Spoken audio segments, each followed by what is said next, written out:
তো আজ toner, mist, setting spray আর fixer এইগুলো নিয়ে আমি এটার পার্থক্য বলবো। অনেকেই এটা নিয়ে প্রচুর কমপ্লিকেশন ক্রিয়েট হয়, মানে অনেকেরই, যে টোনার আর মিস্ট, সেটিং স্প্রে, ফিক্সার কখন ইউজ করবো। তো সেইটা নিয়ে আজকে আমি ডিটেলস আমার স্টুডেন্টদেরকেও বলবো, তার সাথে আমার ভিউয়ার্স যারা আছে তাদেরও যদি হেল্প হয়ে যায়। তো আমি এটা অনেকেই জানে, আবার অনেকেরই এটা অজানা আছে, এটা নিয়ে একটা কমপ্লিকেশন আছে, তো সেটা আজকে বলবো। তো ফার্স্ট আমি বলে রাখি টোনার। তো ফার্স্ট টোনার আমরা কখন ইউজ করি, যে একদম মেকআপের প্রথমে ইউজ করি। আচ্ছা, তো এটা আমাদের স্কিনকে কী করে, আমাদের স্কিনে এটা হাইড্রেশন প্রোভাইড করে, আমাদের পোর মিনিমাইজ করতে সাহায্য করে, আর কি করে আমাদের স্কিনের পিএইচ লেভেলটা, পিএইচ ব্যালেন্স ঠিক রাখে। তো এই ক্ষেত্রে আমরা ফার্স্টেই টোনার আমরা ইউজ করবো।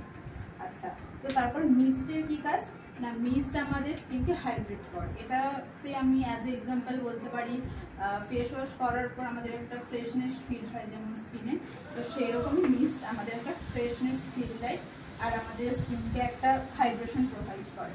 ঠিক আছে। আচ্ছা, তারপর এই দুটো গেল, তারপর আছে সেটিং স্প্রে আর ফিক্সার। এই দুটো অনেকে কনফিউশন না হলেও এই দুটোতে কনফিউশন সবারই লেগে থাকে।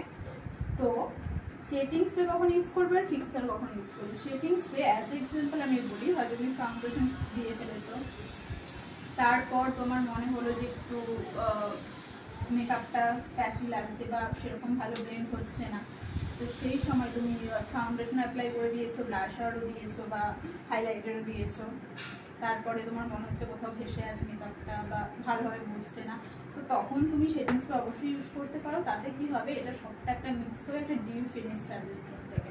তো সেক্ষেত্রে অবশ্যই সেটিং স্প্রে তোমরা ইউজ করতে পারো, বিশেষ করে যাদের ড্রাই স্কিন তাদের ক্ষেত্রে সেটিং স্প্রেটা খুব ভালো ইউজ করা যায়। আচ্ছা, তারপরে ফিক্সার। ফিক্সার আমরা ইউজ করবো কখন, মেকআপের সব থেকে এন্ড মোমেন্টে, মানে একদম মেকআপ আমাদের করা শেষ হয়ে গেল, মেকআপটাকে লং লাস্টিং করার জন্য আমরা ইউজ করবো ফিক্সার। আশা করি এই চারটের মধ্যে কমপ্লিকেশন আমি দূর করতে পেরেছি। এতটাই।